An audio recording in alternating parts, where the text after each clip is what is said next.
ఖబర్దార్ మతోన్మాదులారా, ఖబర్దార్ రాజ్యాంగ వ్యతిరేకులారా, అరెస్ట్ చేయాలి. సీజే గవర్స్ పై దాడి చేసిన రాకేష్ కిషోర్ ని వెంటనే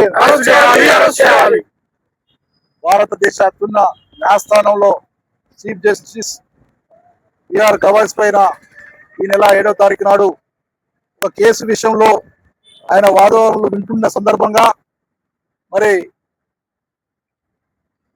ఎవరు పంపించిందో తెలియదు, వాళ్ళ ఇంకా ఎవరు కొత్త ఉందో తెలియదు, కానీ రాకేష్ కిషోర్ అనే ఒక అడ్వకేట్ చేత బూటు విసిరి దాడి చేసిన సంఘటన ప్రపంచం అంతా చూడడం జరిగింది.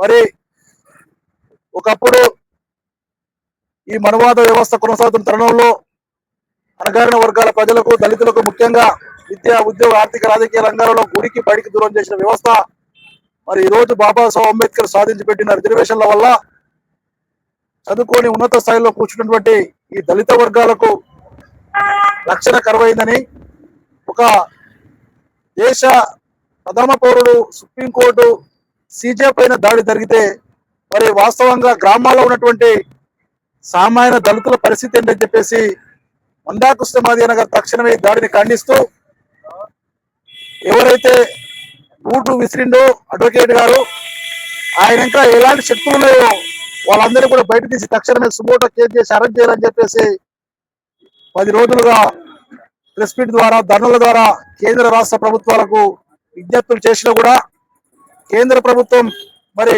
సుమోటో కేసు చేసి మరి అరెస్ట్ చేయకుండా నిర్లక్ష్యం చేస్తున్న తరుణంలో ఈరోజు 3 రాష్ట్రాల్లో ప్రతి ఎంఆర్ఓ కార్యాలయం ముందు ధర్నాలకు పిలిపించడం జరిగింది. అందులో భాగంగా మేడ్చల్ జిల్లా కాపురం మండలంలో జరుగుతున్న ఈ ధర్నా కార్యక్రమానికి మరి జోహార్ నగర్, మరి మల్కాజ్గిరి నుంచి కూడా ఎంఆర్పిఎస్ మరియు అనుబంధ సంఘాల నాయకులు, ప్రజాస్వామిక వాళ్ళందరూ కూడా ఇచ్చేసి సీజేపై జరిగిన దాడిని ఖండిస్తూ ప్రజాస్వామ్యాన్ని, భారత రాజ్యాంగాన్ని కాపాడుకోవాలనే బాధ్యత మనందరూ పైన ఉందని చెప్పేసి ఈరోజు ఈ యొక్క ఎంఆర్ఓ కార్యాలయంలో ధర్నా కార్యక్రమంలో పాల్గొన్న ప్రతి ఒక్కరికి పేరు పేరున ధన్యవాదాలు తెలియజేసుకుంటూ తక్షణమే రాకేష్ కిషోర్ గారు దాడి చేయడంలో ఎవరెవరు పాత్ర ఉందో వాళ్ళందరూ కూడా ఎలికి తీసి వాళ్ళ పైన సుమోటో కేసు చేసి తక్షణం అరెస్ట్ చేయకపోతే మహాజన నేత పద్మశ్రీ మందాకృష్ణమాదిగ గారు ఇచ్చిన కార్యక్రమంలో భాగంగా మొన్న కలెక్టర్ ఆఫీస్ ముందు, ఈరోజు ఎంఆర్ఓ ఆఫీస్ ముందు శాంతియుత ధర్నాలు నిర్వహించడం జరిగింది.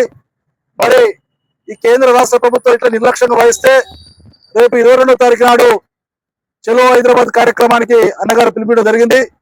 ఆ లోపే రాకేష్ కిషోర్ గారిని అరెస్ట్ చేయాలని చెప్పేసి డిమాండ్ చేస్తూ మా ప్రజాస్వామ్యాన్ని కాపాడుకునే బాధ్యత అందరిపై తెలియజేసుకుంటూ ఈ కార్యక్రమాల్లో ముఖ్య అతిథులు ఇచ్చేసి పాల్గొన్న అన్న తిప్పల లక్ష్మణ్ గారు మాట్లాడాల్సిందిగా కోరుకుంటూ జోహార్ జోహార్ వర్ధిల్లాలి ప్రజాస్వామికవాదుల ఐక్యత, కాపాడుకుందాం ప్రజాస్వామ్యాన్ని, ఖబర్దార్ మనవాద వ్యతిరేకులారా, ఖబర్దార్ మనవాదులారా అన్నగారు మాట్లాడాల్సి.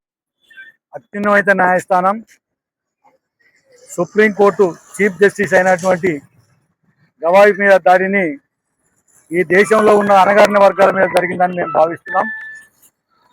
ఇప్పటికే పద్మశ్రీ మందాకృష్ణమాదిగ గారు దేశవ్యాప్తంగా 10 రాష్ట్రాలలో పిలుపునివ్వడం జరిగింది. 10 రోజులు గడుస్తున్న కేంద్ర ప్రభుత్వం స్పందించకపోవడం దళితుల పట్ల నిర్లక్ష్యం వహిస్తుందని చెప్పేసి మేము భావించవలసి వస్తుంది. దీని మీద ఎంబటిగా ఇప్పుడు కేసు ఎందుకు నామినేషన్, ఎందుకు అరెస్ట్ చేయాలని చెప్పేసి కూడా ఇవాళ దేశంలో దళితులందరూ మాకు రక్షణ ఉందా లేదా అని చెప్పేసి కూడా ఒక అనుమానాస్పదంగా తీసుకోవాల్సిన బాధ్యత ఉంది. రెండవది ఏంటంటే ఇవాళ చీఫ్ జస్టిస్ మీద దాడి జరిగింది. భారత రాజ్యాంగాన్ని కాలు రాయాలని, భారత రాజ్యాంగాన్ని మార్చాలని ఎవరైతే ప్రయత్నం చేస్తుండో వారందరికీ తొందరలోనే బుద్ధి చెప్పే పరిస్థితి వస్తుందని కూడా మేము గుర్తు చేస్తున్నాం. రెండోది చీఫ్ జస్టిస్ అయితే ఎవరైతే గవాయి ఉన్నాడో ఆ గవాయి మీద దాడి కాదు అది ఈ దేశంలో ఉన్న దళితుల మీద జరిగిన దాడిగా మేము అందరం భావిస్తున్నాం. ఇప్పటికైనా కేంద్ర ప్రభుత్వం తక్షణమే దాని మీద ఒక దర్యాప్తు సంస్థను ఏర్పాటు చేసి సమగ్రత విచారణ జరిపించాలని మేము ప్రభుత్వాన్ని డిమాండ్ చేస్తున్నాం.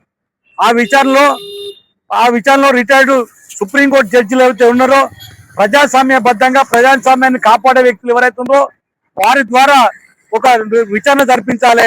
దాని వెనుక ఎవరెవరు ఉన్నారో దాడి వెనుక ఆ దాడిలో జరుగుతున్న నిజాలు నిగ్గు చేయవలసిన బాధ్యత ఇవాళ కేంద్ర ప్రభుత్వం అందుకని ఉందని మేము గుర్తు చేస్తున్నాం.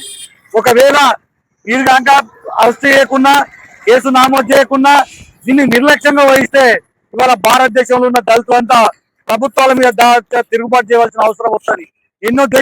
ప్రపంచంలో ఎన్నో దేశాల మీద ఇవాళ పక్కకు బంగ్లాదేశ్ కావచ్చు, ఇక్కడ పాకిస్తాన్ కావచ్చు, అక్కడ ప్రజలు ఎట్లయితే ప్రభుత్వాల తిరగబడతారో ఇక్కడ కూడా భారతదేశంలో కూడా అణగారిన వర్గాల లక్ష్యం లేకపోతే ప్రభుత్వాల మీద తిరుగుబాటు చేస్తారనే విషయాన్ని మీ అందరికి గుర్తు చేస్తున్నా.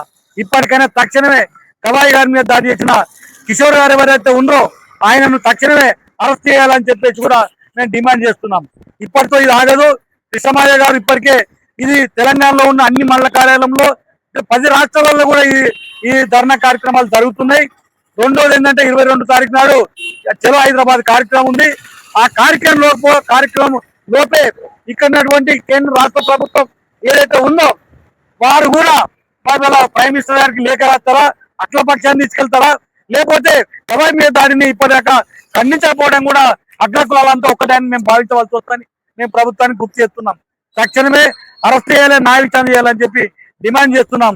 ఇప్పుడు ఇక్కడికి ఏదైతే వచ్చిన జవహర్ నగర్ కాపురావు వచ్చిన పెద్దలందరూ ఎవరుతుందో మా నాయకత్వానికి వారందరికీ ప్రత్యేకంగా ధన్యవాదాలు చెప్తున్నాను.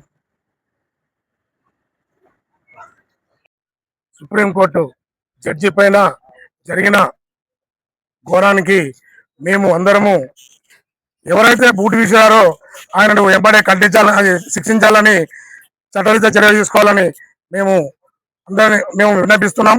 ఒకవేళ చేయలేదనుకో మేము రాబోయే రోజులలో యావత్ తెలంగాణ ఒకటే కాదు 10 రాష్ట్రాలలో మందకృష్ణ గారు ఇచ్చిన పిలుపు మేరకు మేము ఈ ఉద్యమాన్ని ఉధృతం చేస్తామని మేము హెచ్చరిస్తూ, దీని వెనుక కొన్ని కుట్రలు ఉన్నాయి. కొంతమంది ఎవరైతే ఉన్నారో రాష్ట్ర ప్రభుత్వం కానీ కేంద్ర ప్రభుత్వం కానీ ఎమ్మడే ఆ కిషోర్ను అరెస్ట్ చేసి ఆయన తగిన చర్య తీసుకోవాలని మేము డిమాండ్ చేస్తున్నాం. ఒకవేళ వచ్చే నెల హైదరాబాద్ లో పిలుపునిచ్చారు, ఆ పిలుపు వరకు అరెస్ట్ చేయాలని మేము కోరుకుంటున్నాం.